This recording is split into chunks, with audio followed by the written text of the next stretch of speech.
இப்போ நம்ம website settings பற்றி பார்க்க போகிறோம். அதுக்கு செட்டிங்ஸில் வெப்சைட் செட்டிங்ஸ் அப்படின்ற ஆப்ஷன் வந்துட்டு இருக்கும். அதை நம்ம செலக்ட் பண்ணிக்கிறோம். ஃபார் எக்ஸாம்பிள், நமக்கு ஆர்டர் பிளேஸ்மெண்ட்டில் ஷிப்பிங் சார்ஜ் வந்துட்டு ஆட் ஆகணும் அப்படின்னா, இங்கே இருக்க எனேபிள் ஷிப்பிங் சார்ஜ் டாக்ல ஆட் பண்ணோம் அப்படின்னா நமக்கு ஷிப்பிங் சார்ஜ் வந்துட்டு ஆட் ஆகும். இப்போ நம்ம QR ஆப்ஷன் வந்துட்டு எனேபிள் பண்ணியிருந்தோம்னா ப்ராடக்டோட டீடைல் பேஜில் நமக்கு இந்த QR ஆப்ஷன் வந்துட்டு இங்கே ஷோ ஆகும். இன்கேஸ் நம்ம இதை டிசேபிள் பண்ணிட்டு இப்போ நம்ம சேவ் வந்துட்டு கொடுக்குறோம். இப்போ சேவ் கொடுத்துட்டோம் அப்படின்னா நமக்கு இந்த QRோட ஆப்ஷன் வந்துட்டு ப்ராடக்ட் டீடைல் பேஜில் வந்துட்டு ஷோ ஆகாது.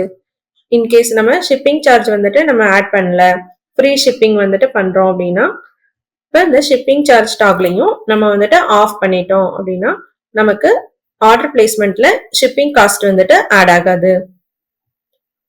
இது மாதிரி நம்ம வெப்சைட்டோட செட்டிங்ஸை வந்துட்டு இங்க செட் பண்ணிக்கலாம். இப்போ நம்ம QR டாகிள் வந்துட்டு ஆஃப் பண்ணிட்டோம். ஆஃப் பண்ணினதுக்கு அப்புறம் நம்மளோட ப்ராடக்ட் டீடைல் பேஜ்ல வந்துட்டு பார்த்தோம் அப்படின்னா நமக்கு அந்த QR ஆப்ஷன் வந்துட்டு நமக்கு இங்க விசிபிளா இருக்காது.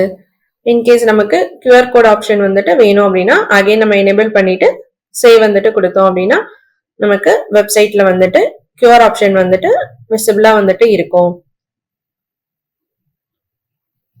இது மாதிரி நம்ம வெப்சைட்ல நமக்கு என்ன ஆப்ஷன் வந்துட்டு வேணுமோ அதை வந்துட்டு நம்மளே வந்துட்டு செட் பண்ணிக்கலாம்.